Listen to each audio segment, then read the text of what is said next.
Ikalabimpitong kabanata. Sinabi ni Jesus sa kanyang mga alagad, "Hindi mawawala ang mga sanhi ng pagkakasala, ngunit kakilakilabot ang sasapitin ng taong panggagalingan yon.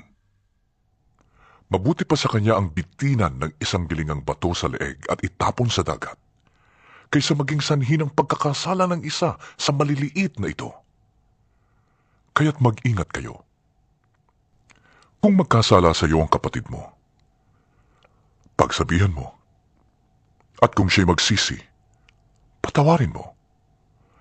Kung 7 ulit siyang magkasala sa iyo sa maghapon, at 7 ulit ding lumapit sa iyo at sabihin niyang, nagsisisi ako, kailangang patawarin mo siya."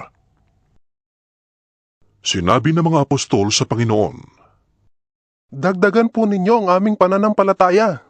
Tumugon ang Panginoon, "Kung ang inyong pananampalataya ay maging sinlaki man lamang ng buto ng mustasa, masasabi ninyo sa punong ito ng sikomoro, mabunot ka at matanim sa dagat, at susundin kayo nito.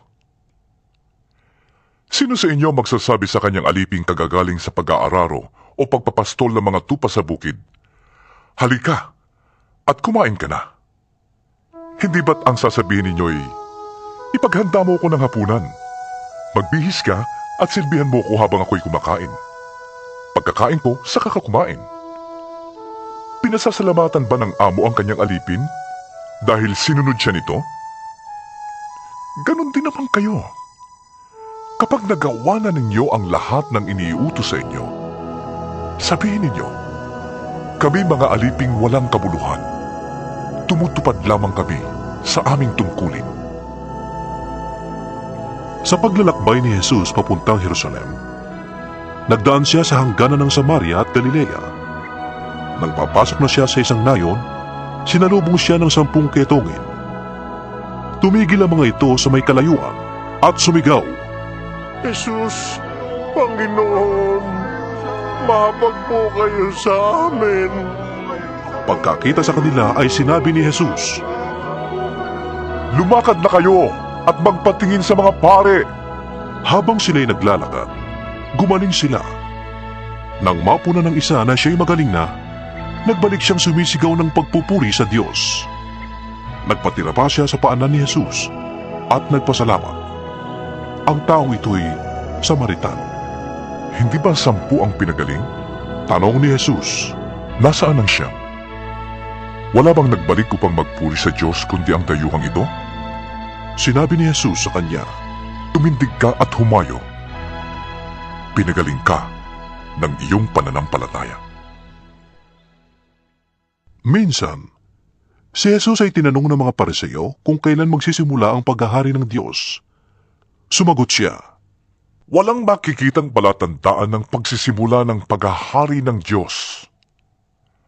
At wala rin magsasabing nagsimula na ito dito o doon. Sapagkat ang totoo'y naghahari na ang Diyos sa kalagitnaan ninyo.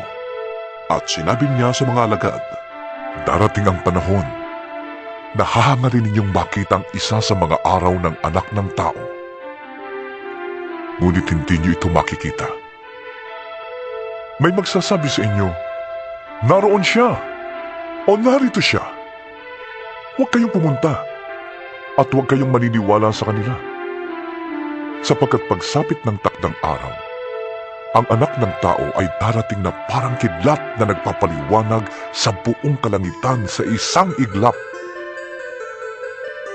Ngunit kailangan munang magdanas siya ng maraming hirap at itakwil ng mga tao sa panahong ito. Ang pagparito ng anak ng tao ay matutulad sa nangyari noong kapanahunan ni Noe. Noon, ang mga tao ay nagsisikain, nagsisiinom at nagsisipag-asawa hanggang sa araw na sumakay si Noe sa barko. Dumating ang baha at namatay silang lahat. Ganoon din ang nangyari noong panahon ni Lot. Ang mga tao ay nagsisikain at nagsisiinom, namimili at nagbibili, nagtatanim at nagtatayo ng bahay. Ngunit ng araw na umalis si Lot sa Sodoma, umulan ng apoy at asupre at natupok silang lahat. Ganon din ang mangyayari pagdating ng anak ng tao. Sa araw na yon, ang nasa bubungan ay huwag nang bumaba upang kunin ang kanyang mga ari-arian sa loob ng bahay. At ang nasa bukid ay huwag nang umuwi pa. Alalahanin ninyo ang nangyari sa asawa ni Lot. Ang sino mang magsikap na iligtas ang kanyang buhay ay mawawala nito. Ngunit ang sino mang mawala ng kanyang buhay ay siyang makakapagligtas nito.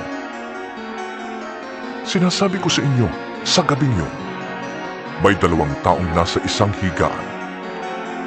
Kukunin ang isa at iiwan ang isa. May 2 babaeng nagtrabaho sa gilingan. Kukunin ang isa at iiwan ang isa. Saan po, Panginoon? Tanong ng kanyang mga alagad. Sumagot siya, kung saan may bangkay, doon nagtitipon ang mga buitre.